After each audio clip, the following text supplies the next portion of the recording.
یک روش خیلی ساده و راحتی که میتونن موفقیت و رشد رو از ما بگیرن اینه که به راحتی توسط شبکه‌های اجتماعی و اخبار اطلاعات رشد و پیشرفت کلی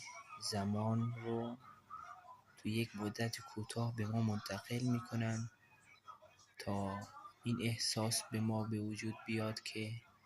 رشد و پیشرفت‌ها سریع دارن اتفاق میفتن، همه جامعه در حال رشده و پیشرفت داره میکنه و من عقب موندم و این باعث میشه نفر هی خودخوری کنه و هی عجله کنه که موفق بشه و این خودش باعث میشه که عقب بیفته و رشدی نکنه، آرامشش از دست بره و همه چیزشو از دست بده. آرامش همه چیز دیگه بچه‌ها، وقتی که آرامش از دست بدی همه چی رو از دست بدی.